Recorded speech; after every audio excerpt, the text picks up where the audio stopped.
Good afternoon. I'm James Holland, the Executive Director of the Abilene Area Chamber of Commerce, and this is Abilene Means Business. It's our monthly show where we highlight a member of the chamber and talk about their business and how they found their way into it and those types of things.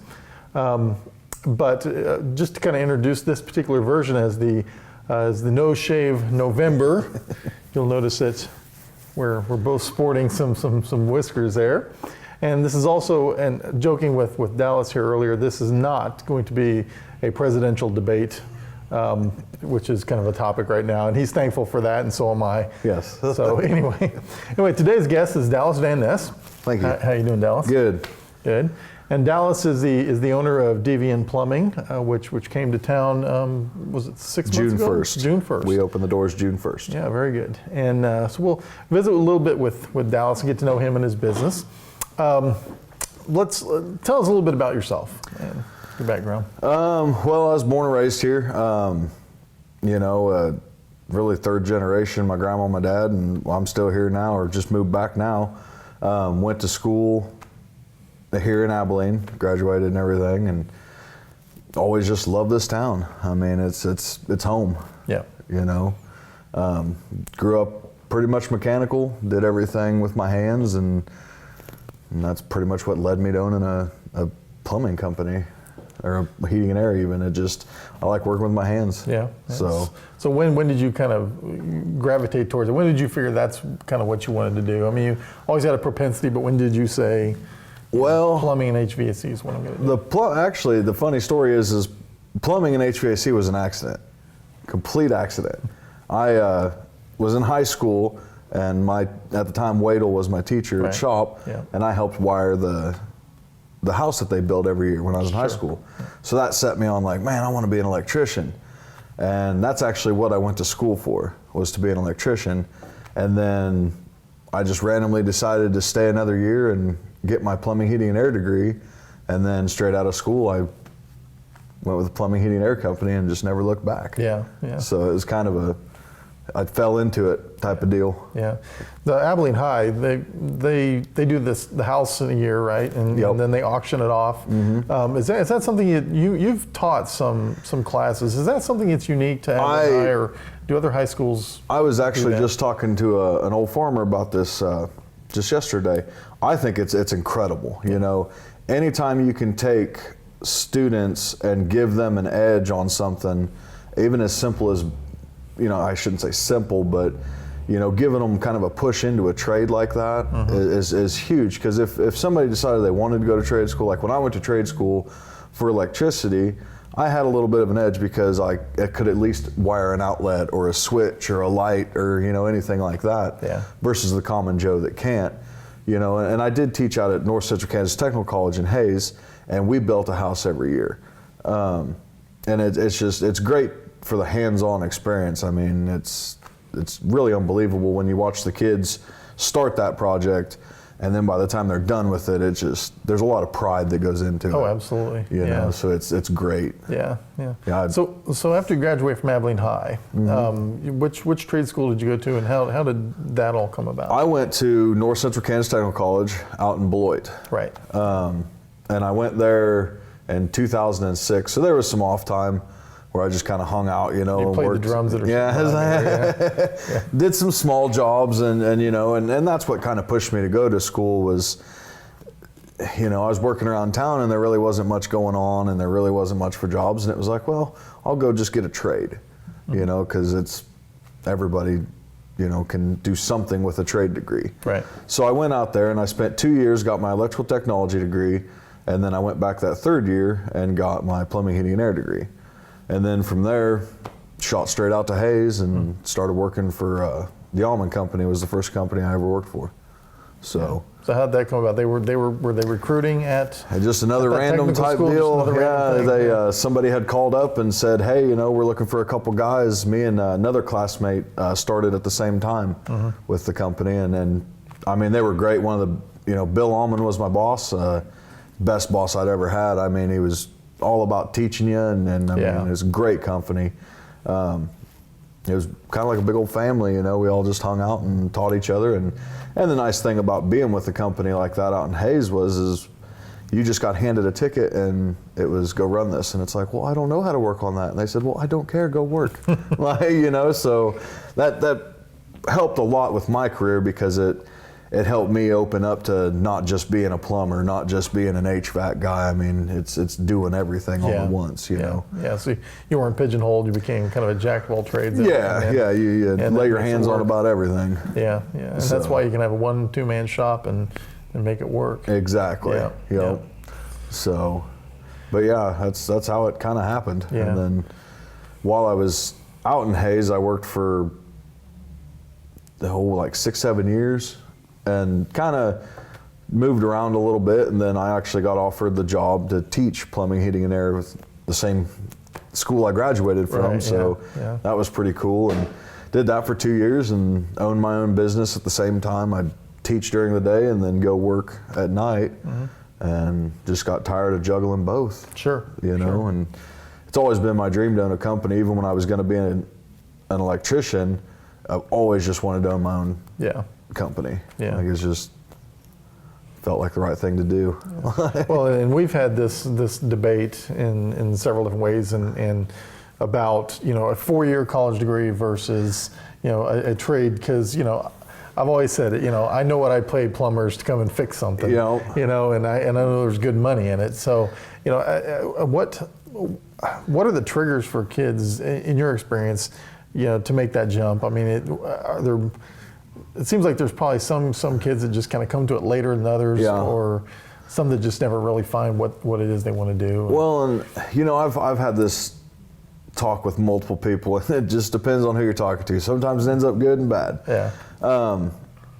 And being a teacher myself for something like that, I kind of have a different appreciation for it as well. Plus, I went through a program like that, so I kind of got both sides. But, you know, for me, I just knew there was no way. I didn't like homework in high school, didn't like writing essays, didn't like books. You know, I was always in the shop doing hands-on kind of stuff. And I think that's what sets people apart. But there's also the kids that may not have, you know, when I was teaching, I had kids that would come in, never touched a power tool, but they wanted to work with their hands. Yeah. And at the end of it, they turned out to be some of the best students. I think a program like Abilene has, where you've got your ag, your auto, your building trades. I mean, all of those programs out there, you can take with you to a tech school and accomplish the program through there. Yeah. So, I mean, basically, it's really just if you think you want to do a trade, the best spot to try is in school. Yeah. You know, test it out. Go test out a wood shop class. Yeah. If you like it, you may want to go into trades. And the only bad part, you know, nothing's wrong with a 4-year college, but we've talked to so many people. I mean, you look at the people that went to a trade school that have jobs versus 4-year colleges. At least in a trade school, you're going to do what you went to school for. Yeah, true. A lot of people hold 4-year degrees and something that's not marketable in the they don't know what they're jobs for those things. I mean, what do you do in Abilene with a business degree? Yeah. You know, you know, I mean, there's a lot you can do, but it's not like if you went to Kansas City or something, you know. Yeah. And that might be the big decision factor too, you know, is do you want to leave? I mean, because if you want to go to a 4-year college, you almost have to go someplace big. Sure. To stay competitive with pay and to really utilize, I think, your degree, you got to go someplace big. Yeah. You know, for me and for trades, it's like there's electrician jobs in town, there's plumbing jobs in town. I mean, carpenters. Sure. You know, all that kind of stuff. So, well, before we move on to what caused you to decide to come back to your hometown and open a business, which we think, by the way, is fabulous. It's wonderful, and we've seen a few of that, a little bit of that happen here lately. But before we move on beyond that, I've got a dying question I need to ask you. Go for it. You know, is he Steve Weedle or Mr. Weedle to you now? Weidel. Yeah. I don't know how you actually say his name. Well, okay, wait, well, so is he Mr. Weidel to you or Steve? No, I just call him Weidel. You just call him Weidel. I just call him Weidel. Well, you know, he's got some sons and stuff. Yeah. Go by Weidel too. So, well, we didn't exactly get an answer to that question. Well, you know, I guess if it was I guess like when he came down to my open house, and I called him Mr. Whittle. Yeah. Because that's what he always was to me, was Mr. Whittle. Sure. You know. Sure. So I guess calling him Steve would be a little weird for me. You know, it's like, oh, you know, this is Mr. Whittle here, not Steve. Yeah. So. Yeah. Yeah. I know the first time we walked in, you said, "Hey, you know, you're the one that started this." Yeah. So that's you know, that's awesome. He pretty much pushed me. Yeah. You know, which is, like I said, I can't say enough about that program in Abilene. I mean, it's really good. It's tailored for guys that want to do something with their hands. Yeah. You know. Absolutely. And we're in your office right now, your building, plumbing building, and we're at 105 North Cedar, which is you know, the historic, really old historic part of town. Yep. And it seems like this part of town, Texas Street, First Street, a couple blocks of Cedar in here, have really kind of cleaned up here over the last decade or so. And I think your business coming down here is just, you know, bringing a lot of some more energy into this area. Yep. You know, how do you? I mean, you've remembered this part of town before that, and you're coming in here. You know, tell me a little bit about that decision to come. I was so happy to find this place. Yeah. Because I actually grew up on Southwest 2nd, just down over here by the mill. Yeah. So for me, this was basically, not only am I coming home to my hometown, but I'm getting to come home and do my business in my neighborhood. Yeah, you're in the hood now. You know, yeah. I mean, this is south of the tracks. Like, this is where we grew up. Yeah. So it's perfect. I mean, I remember when this used to be Ray's Abco, and when we were kids on bicycles coming down here and filling up tires, you know, and Brownie's Bar at Southside's obviously still there. Yeah. But you know, I remember all these little businesses. I remember when this was an arcade back in the day, and we come down here and drop quarters playing video games and pool, and you know, so I love it. And I think that, and I've talked to lots of the business owners around here, you know, and I think this part of town is really under gauged. I mean, it's just as beautiful as the downtown, and if you know, enough businesses actually came down here and did some stuff, I mean, everybody so far has started to do stuff to the outsides of their buildings. You know, trying to make it, and even with all the, you know, luckily these guys put on that car show this year, flooded the streets down here with people. You know, Stout's got a lot of business. Joe Snuffy's is always running people in and out over there. Yeah. So I mean, there's a lot more activity down here than what people realize. I mean, if you're used to only being on the north side of town, you probably don't get down here very often. Yeah. But there's still quite a bit that goes on down here. You know, and every building down here, except within a 4 or 5 block radius south of the tracks down here, they're all something's going on in each one of them, except for 2, which is Sweet Daddy's, which closed recently. And then I don't know what Scott Osterman's doing here on the corner, but I'm not for sure. But it's you know, so there is a lot of activity, and like you say, there's been some investment in the buildings. You know, and you did a lot of cleaning up and work in here, and it looks great. So and we tried to keep this building as original as possible. I mean, I know this isn't a super old building, but it's been here. I mean, it's had its time. I mean, it's been here for a while. So it's probably been here since the 30s or 40s. Probably. So I mean, we left the outside pretty well the same. We painted a little bit. You know, the inside, unfortunately, we did have to do quite a bit to it because it was out of date pretty bad. But you know, it's one of them things where we own it, we love it, and I really wouldn't want to move anyplace else. I mean, I love being down here on the south side of town. Yeah, and you're not done yet with what you're going to do in here. No, there's still quite a bit. We're going to put in a showroom where, you know, we do a lot of bathroom remodels with Onyx, and you know, we do a lot of stuff with Delta fixtures, and you know, we're an Arco Air dealer now. Right. So we'd like to have a section of the building set up to where you can come down and we can help you pick out a shower, and you can look at colors and designs, and you know, with Onyx, I mean, the possibilities are just endless. You can build a shower upside down if you wanted to. Yeah, I mean, there's so much you can do with it. And then there's a couple of old windows that have been covered up that you're going to uncover because you know, you need to be able to see those things from the street. And actually, the one on Texas Street, from the rumor is the reason it's boarded up is because it just always got broke out. So that's one day they just got tired of fixing it and put a board over it, and that's why the glass isn't in it anymore. So we're hoping that when we put glass in it, it's going to stay. Get some Hopefully we'll break that. plexiglass or something Yeah, like that. we'll break that rumor, and then Yeah. we'll actually be able to keep glass in it. So Yeah. that's the main thing. And we're going to do some signs up on top, you know, and that way, you know, really kind of brand the building as well as the business, because it's, you know, like I said, even if we grow, this is going to probably stay our home. Yeah. You know, it's just, we love it down here. Yeah. So Great. So let's talk a little bit about extracurriculars. Something you really like to do, and I mentioned the drum set in the back here. Let's talk a little bit about that hobby of yours, that interest, and you know, we off camera and other times, you know, a couple of cold ones, we've talked about, you know, music scene in Abilene, and tell us a little bit about your interest in that and what you.